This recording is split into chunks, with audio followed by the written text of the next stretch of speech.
High, hello. Up- আমি একটি আবেদন ফেসবুকের মাধ্যমে আমি একটু কিছু আলোচনা আপনাদের কাছ থেকে নিতে চাই।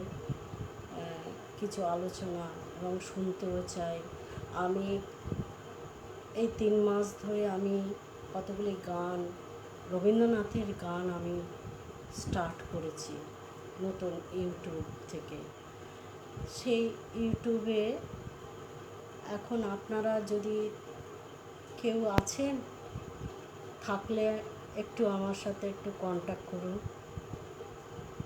তাহলে আমি একটু বলতে পারি, আমার বক্তব্যটা রাখতে পারি। হ্যালো, হাই বন্ধুরা, সকলে কে কেমন আছেন আমাকে বলুন এবং জানান। আমি গত 3 মাস ধরে আমি এই গান শুরু করেছি, কিন্তু আমার কতগুলি এফেক্ট দেখা দিচ্ছে। ইউটিউব থেকে আমাকে কিছু জানাচ্ছে, আমাকে এফেক্ট করছে। সেই সম্পর্কে আমি কিছু একটু জানাতে চাই এবং আপনাদের কাছে পরামর্শটাও শুনতে চাই।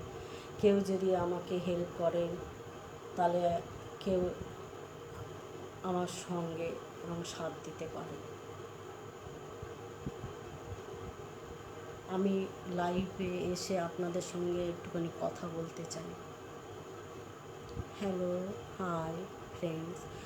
ফেসবুক আমাদের অনেক কিছু, আমাদের নিয়ম কানুন বেঁধে দিয়েছে, যার জন্যে আমরা স্টার্ট করেছি এবং শুরু করেছি সেই মতন ফেসবুকে। হ্যাঁ,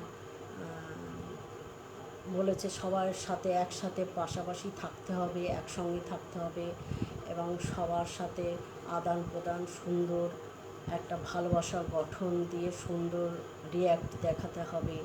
এই সমস্ত বক্তব্য রেখেছে, আমাদের জানানো হয়েছে এত নিজেদের পরিচয় নিজেদেরই করতে হবে। তার জন্যে আমি এই ফেসবুক, ইউটিউব, ইনস্টাগ্রাম সব কিছুতেই আমি যুক্ত হয়েছি। কিন্তু আমি দেখলাম এখানে যুক্ত হয়ে আনন্দ যেরকম পেয়েছিলাম, হ্যাঁ, 3 মাস পরে এখন আবার একটা আঘাতের মতন শুরু হয়েছে।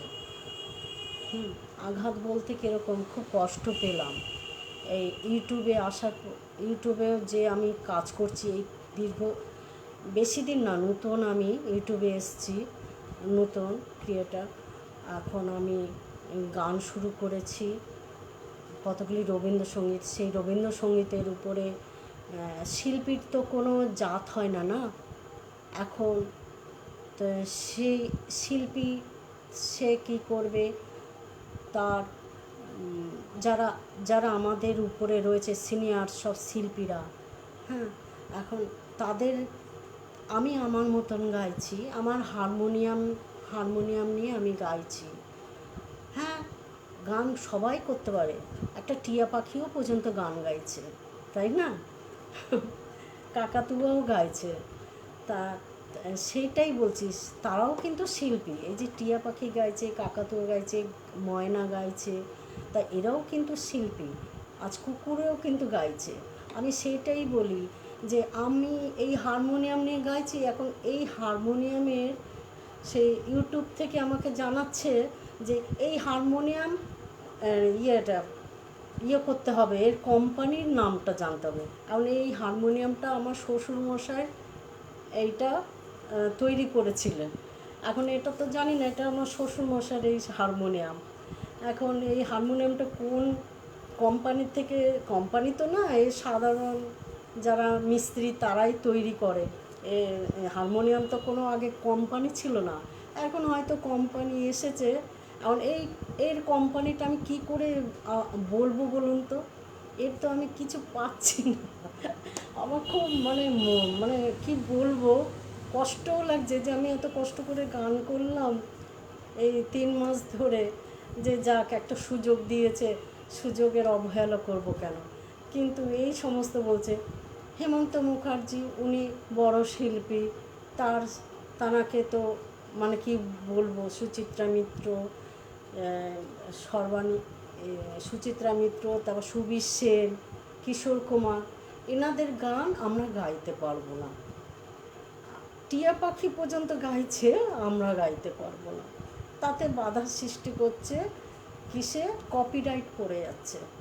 বলুন তো, আপনারা আমাকে এর কিছু কমেন্টে আমাকে জানান, সম্মুখে আসুন, এর বিস্তারিত আমাকে কিছু বলুন, আমাকে হেল্প করুন আপনারা।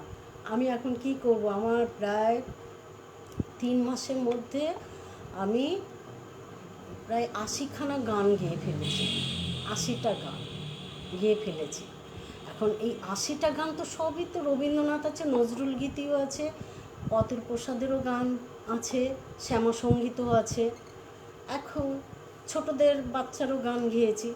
এখন এই সমস্ত গানের উপর কপিরাইট করেছে, আমি অবাক। আমার নিজের গলা দিয়ে আমি গান গেয়েছি, আমি তো কারো সুরেলা কণ্ঠ দিয়ে গান দিয়ে আমি তো গান ছাড়িনি, এ তো আমার নিজের কণ্ঠের গান, কেন কপিরাইট করবে?